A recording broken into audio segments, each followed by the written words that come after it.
Welcome to part 2 of the SuperSplit factory tour and interview with owner Paul McCann. If you haven't seen part 1, please go check it out. And without further ado, let's get on with the tour.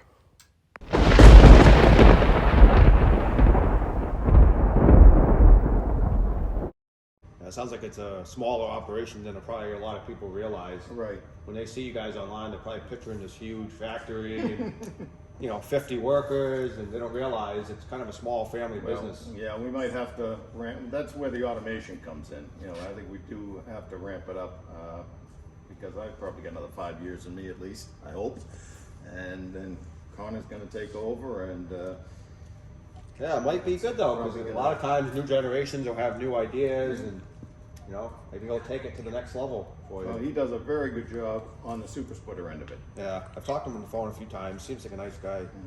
The fabrication end of it though has always been, me. So And it sounds like your other son though is kind of into that part, fabrication.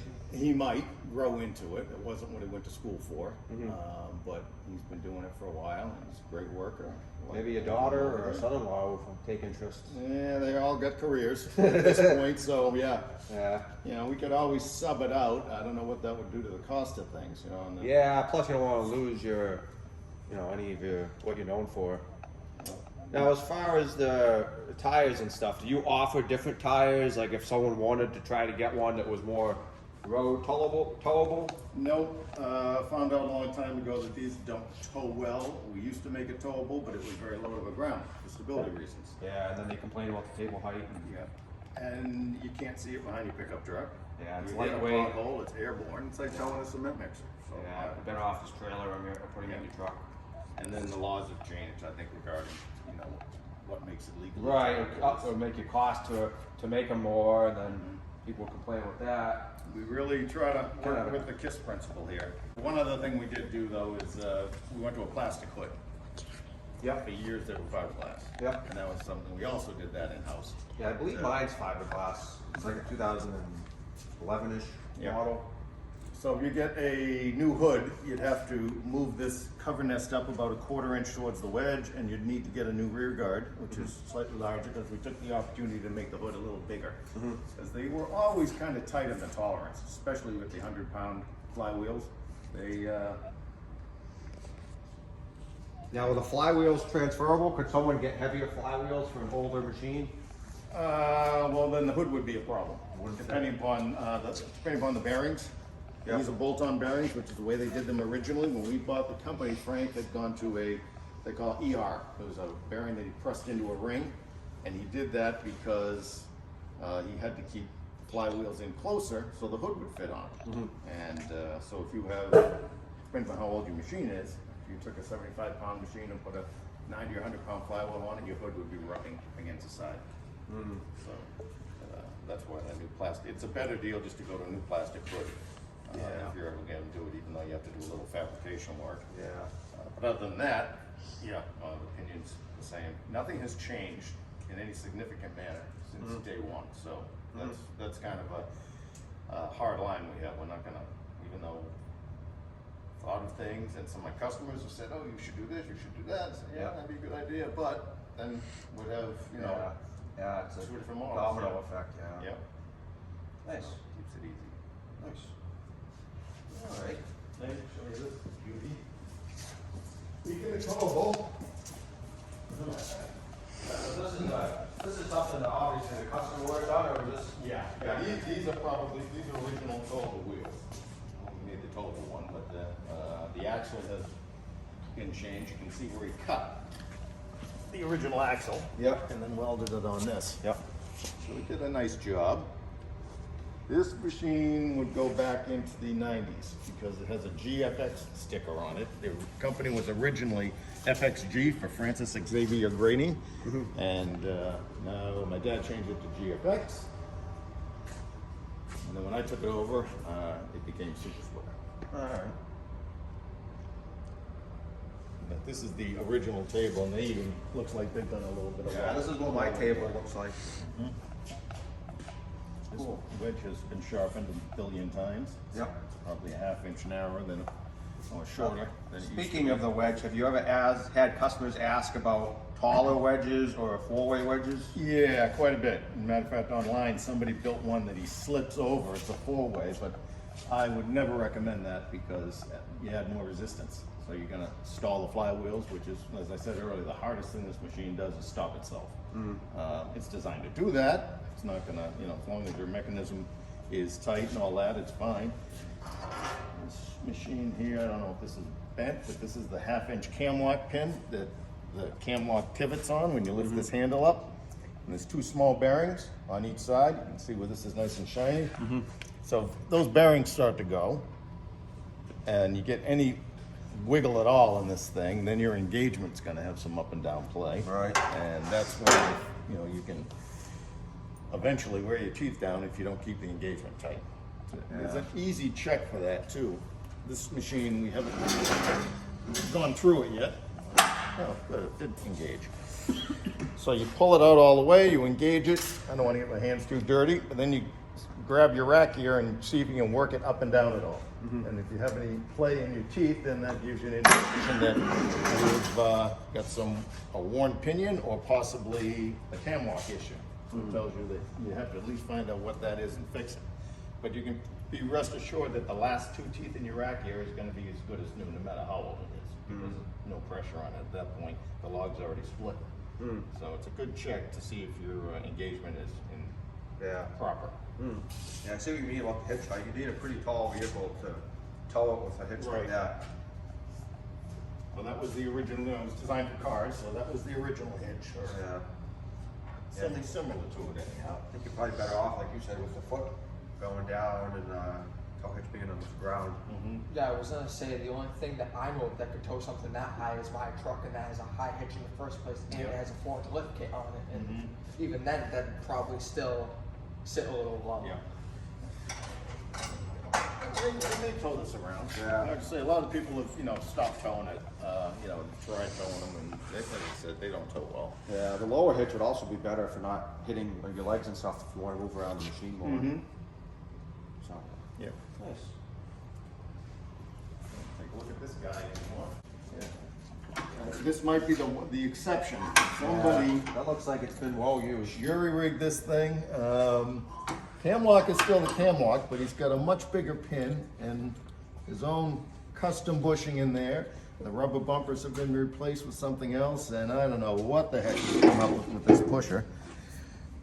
And here's a worn groove in the I-beam, and that's from that little bearing that I mentioned earlier. If that stops rolling, the machine will still work.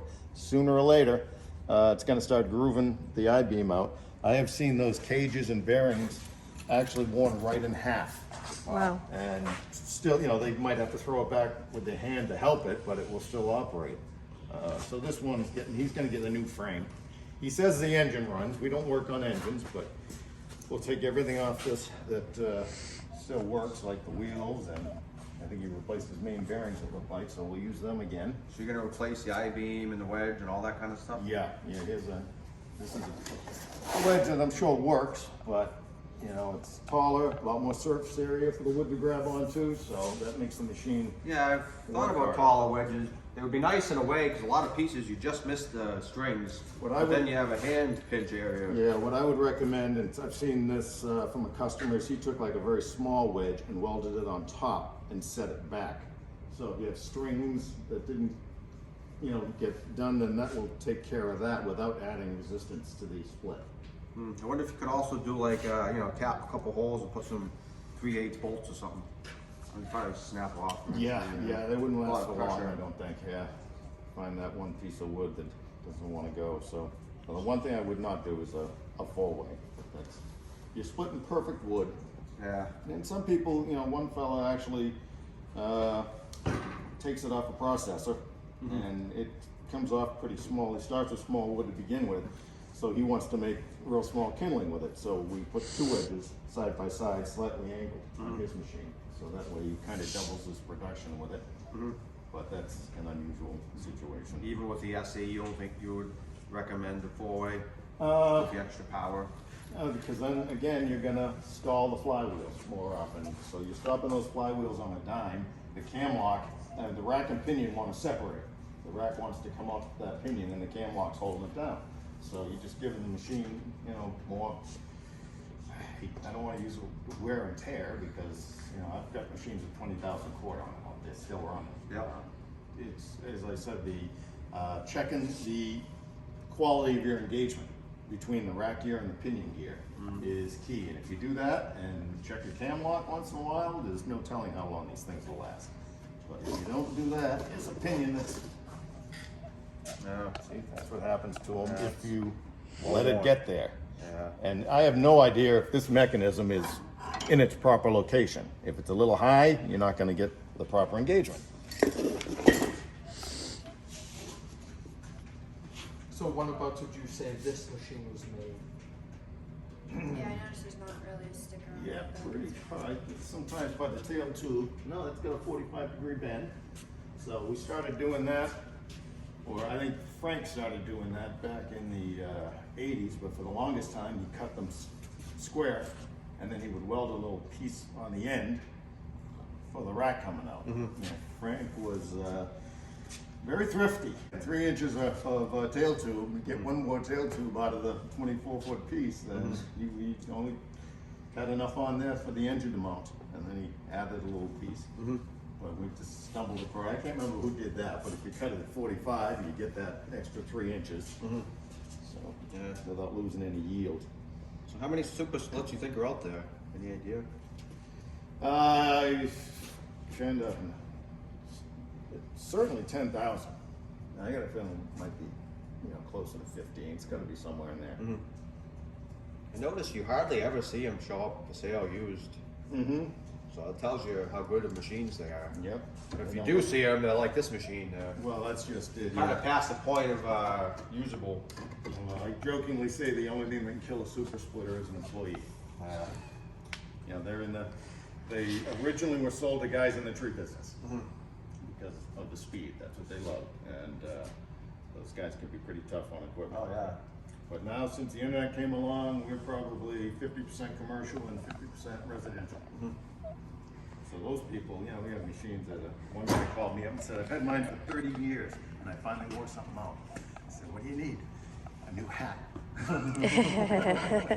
didn't even know they gave hats out. Yeah. So I owe him a hat. Yeah, I think the only thing I've replaced in mine was that top bearing that you spoke of. It Yeah. rides on the top of the beam. Other than that, The rubber bumpers eventually will wear out. That was one of the other changes we made. This mechanism here came back and hit the rubber bumpers. So you had a 1/2-inch plate, this carriage base, that hit a 1-inch bumper. So it would basically, the bumper would start to tear right in the middle. So we put a little 1 by 1 inch piece of steel there, welded that on. So it's a 1-inch piece of steel hitting a 1-inch bumper. It doesn't tear it. And we got that idea from a customer. So the few changes we've made, most of the, you know, improvements have come from customers. We've made this, you see this cam lock here, it has 2 fingers and 3 bearings, which is, that's what the heavy duty was. The J only has a single bearing in the middle, but it's the same cam lock. That's one of the small changes Frank made. But the rack gear isn't even as wide as the 3 bearings. So it kind of partially rides on the 2 outside. So we changed it to 3 fingers, 1 in the middle, 1 on each end, and 2 bearings in all our cam locks. So just better strength for it, and that was a good idea. But other than that, it's pretty hard. Any change when I first started doing this, you know, you want to make it better or do something, and make it, try to make a change, and then realize, oh yeah, that's why he didn't do it that way. yeah. That's always Sometimes simple is better. Yep. So for everyone watching, why would you recommend a Kinetic over a traditional hydraulic splitter? Well, speed is its biggest claim to fame, and plus it's just a lot, there's actually less moving parts in a Kinetic. And hydraulics, you get what you pay for. You can spend, you know, $10,000 and more for your commercial grade quality hydraulics. You can get them from Home Depot for $1,300. So your quality of your components go way down. There's just not going to be much life in those machines. They're also, like you said, a lot slower. Once you start getting into the fast cycle big ones with Well, a lot of multi-way wedges and. A lot of people are concerned about the safety and, you know, because of the fact that it's so fast. You don't have to run this thing at full speed. You're gonna lose a little bit of power, but you'd be surprised at what it would do even if you're only running the thing at half speed. So you can slow down the cycle time a little bit. And I always recommend people start with easy wood, you know, half throttle, get used to it a little bit, but it's a one-person operation. And the owner's manual shows you keep your hand, you know, when you touch the wood at all, you keep your hand in the middle of it. Top. And as soon as it's engaged, you're grabbing the next piece. It's grabbing the wood at either end is where the danger is, and that's when you have someone helping you. You know, it's just crazy. But I've never heard of an accident that didn't involve two people. Yeah. I noticed a lot of the other brands that came out with Kinetics, they actually, it's almost like a violent, when it comes out it's violent, it's so fast, it's too fast, it's not smooth like the SuperSplit. Yeah, some of the really cheap knockoffs, they're just, I don't know why they would do that, because you're going to find that piece of wood that stops that momentum, and when you do, then the mechanism's going to have to be tough enough to stop, and I can't imagine coming out that fast. It's not going to tear itself apart sooner or later. Yeah, hence the chip teeth and the issues with the racks. Yep.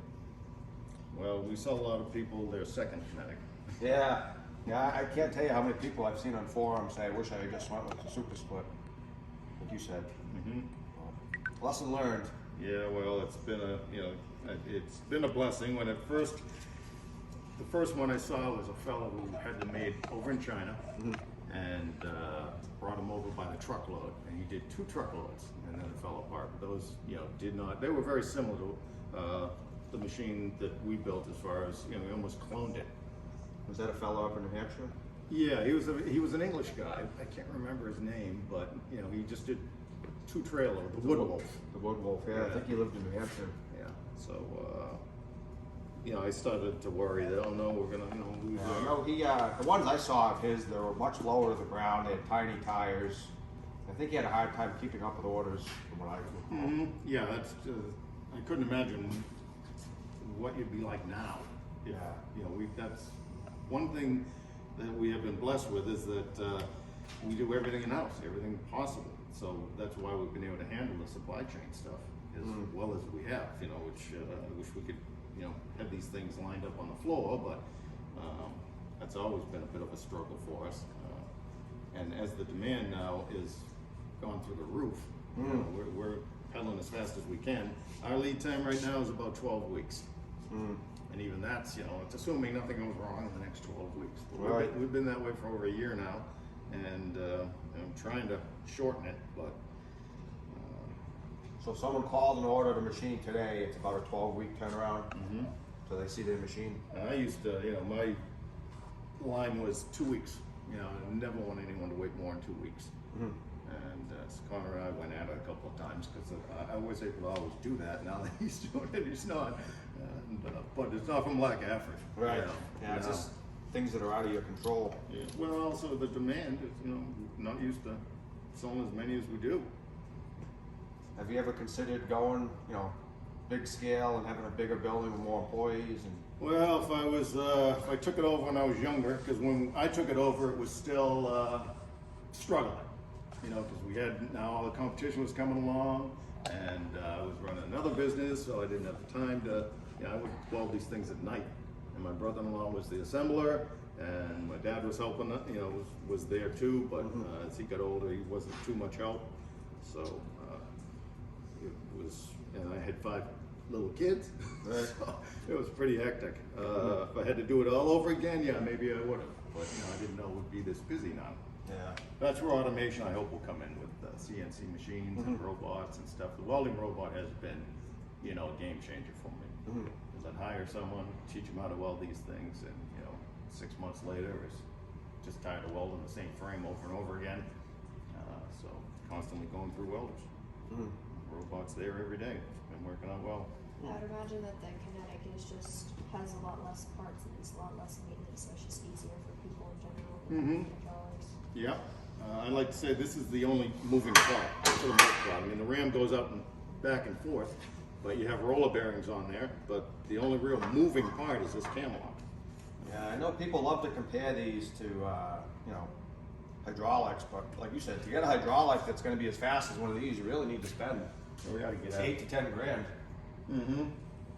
Yeah, I've had people that have sold processors, you know, and a lot of people have these with a processor because you get pieces off the processor that need resplitting. Mm-hmm. But when a processor breaks down, you know, Yeah. you got a problem. Yeah. And an expense, whereas, you know, this thing is very easy to work on. One thing I have not done, which shame on me, is to get the service videos up, you know, so that's, you know, sooner or later before I retire, I want to get a full thing of service videos, everything that could possibly go wrong. Right. And there's not much, but, you know, people can break anything and things do wear out eventually. Yeah. But a couple of maintenance tips can make these Yeah, I things think go people would almost like that. forever. Well, so now, my question is, let's say you were to split it like my father, so a J series, a little bit older. Let's say he wanted to upgrade the flywheels, make the ram a little bit more higher, or a little bit heavier duty, put the 4-bearing on it, whatever. Would you recommend that he just upgrade that, or would you recommend that he just go to an HD or an SE? If you want more power, if you want more impact force, you have to go to the HD or the SE for the bigger flywheels. You know, that would be, if your machine's in good shape, it would have great resale value. You know, people wanted to trade them in and upgrade or get a new one or something, and you know. Yeah, then you sell used machines, you don't know what's Yeah, wrong with it. Yeah, we just don't want to History. get there, and it's time consuming. Even this, you know, we will work on anything you bring in, but Yeah. you know, this is. I'm It's gonna gonna be triple tough this to give a for- customer a price on something like this. Must be just Yeah. hourly. Yep. Nobody's ever, you know, some people have said, wow, but you know, the parts aren't cheap. One guy wanted to. Yeah. Probably almost better off selling it and just getting a new machine at that point. Mm-hmm. Yeah, this would be close to a new machine cost, except, you know, he's happy with his motor. He says it runs. Yeah.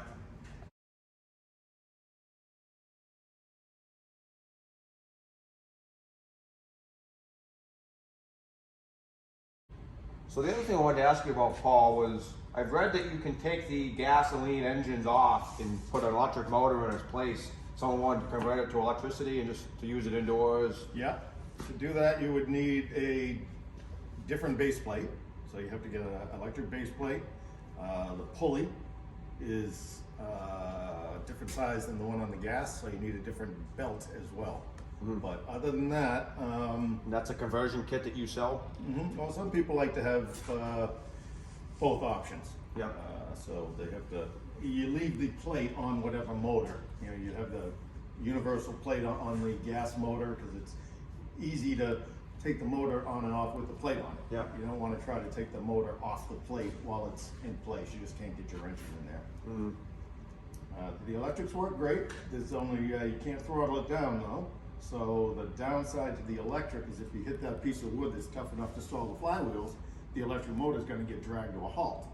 And they don't like to do that repeatedly. So you have to be pretty quick with the disengagement with an electric. If I have a piece of wood that I'm a little worried that it might not go through in the first shot, then I will tap it down intentionally before just to kind of, you know, not drag that motor down to a halt. We use a farm duty motor, 1 horse and a horse and a half, depending upon whether it's a J or a heavy duty. But originally he had a 3/4 horse on the J model. And I even know a customer who put a 1/2 horse on his. He says it works fine. So the advantage of the smaller motor is you're not going to pop a breaker. So those are 110? The You new can ones? wire them either way, 110 or 220. Yep. You know, but the bigger the motor, the more likely to pop a breaker if you're really working it hard. Right. So, you know, if you're commercial, running it 8 hours a day, especially if it's a hot day out there, you know, I would recommend an electric. But I know some people do. One guy actually rigged a fan up. So it's additional, you know, cooling on the electric motor because he was having trouble with the electric motor getting hot. Yeah. But his guys they really made that machine sing. Yeah. I noticed that you only offer the Hondas now, correct? You used to offer, I think, Subarus, but then they went out of business. Yeah, Subaru stopped making small motors. I'm not sure why, because it was a pretty good product at a good price point. Before that, we used Briggs and Stratton years and years ago, and the Honda was always an option, but now we're strictly Honda. But anything you put on here, you know, a lot of people use the Predators, especially when we couldn't get motors. People would buy it, and you know, it's kind of a stopgap, but they're not working that hard. Flywheels are doing the work, so you know, it doesn't matter what motor you put on here, you're gonna get your money's worth out of it. Yeah, mine has a 6-horse Subaru Robin. That's been a great engine. All right, well, thanks for doing the tour and the interview. We really appreciate it. My pleasure. Thank you. I hope the viewers learn some stuff, and if they have any questions or you want to buy a machine, please give Paul a call over at SuperSplit. Tell them Bill Hot Acres sent you. Have a good one. Thank you.